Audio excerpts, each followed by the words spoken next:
അസ്സലാമു അലൈക്കും വറഹ്മത്തുള്ളാഹി വബറകാതുഹു. അല്ലാഹുവിന്റെ മഹത്തായ അനുഗ്രഹം കൊണ്ട് റമദാൻ പൂർത്തിയാക്കി പെരുന്നാൾ ദിനത്തിലാണല്ലോ നാം ഇന്ന് നിലകൊള്ളുന്നത്. മുസ്ലിമുകൾക്ക് അള്ളാഹു അനുവദിച്ച രണ്ട് ആഘോഷങ്ങളിൽ ഒന്നാണല്ലോ ഈദുൽ ഫിത്തർ. ഇസ്ലാമിലെ ആഘോഷങ്ങളെല്ലാം ആരാധന കർമ്മങ്ങളായി ബന്ധമുള്ളത് കൊണ്ട് തന്നെ ഈ പെരുന്നാളും പ്രവാചക മാതൃക പിൻപറ്റേണ്ടതുണ്ട്. നബി സല്ലല്ലാഹു അലൈഹി വസല്ലം പറയുകയുണ്ടായി, നോമ്പുകാരന് സകാത്തുൽ ഫിത്തർ നിർബന്ധമാക്കിയിരിക്കുന്നു. അവന്റെ നോമ്പിൽ വന്നുപോയ പാപങ്ങൾ പൊറുക്കപ്പെടാനത്രേ അത്. ഷവ്വാൽ മാസം ദൃശ്യമായ നമസ്കാര സ്ഥലം എത്തും വരെ തക്ബീർ ചൊല്ലൽ സുന്നത്താണ്. പെരുന്നാൾ ദിവസം കുളിച്ച് ശുദ്ധിയായി ഉള്ളതിൽ നല്ലതും ഇസ്ലാമികമായ വസ്ത്രം ധരിച്ച് നമസ്കാര സ്ഥലത്തേക്ക് പുറപ്പെടുക. പുരുഷന്മാർ സുഗന്ധപൂശൽ ഉത്തമമാണ്. പുരുഷന്മാരോടും സ്ത്രീകളോടും കുട്ടികളോടും ഈദ്ഗാഹിലേക്ക് പുറപ്പെടാൻ നബി സല്ലല്ലാഹു അലൈഹി വസല്ലം കൽപ്പിച്ചിട്ടുണ്ട്.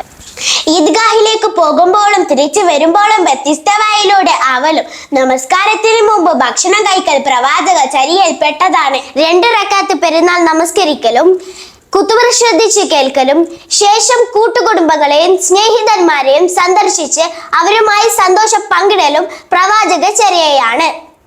പെരുന്നാൾ ദിന ദാനധർമ്മങ്ങൾ അധികരിപ്പിക്കല് പ്രവാചക ചര്യയിൽപ്പെട്ടതാണ്. പെരുന്നാൾ നമുക്ക് സന്തോഷമുള്ളതും എന്നാൽ ഏറെ നന്മകൾ വാരിക്കൂട്ടാൻ പറ്റുന്നതുമാക്കി സാധിക്കട്ടെ.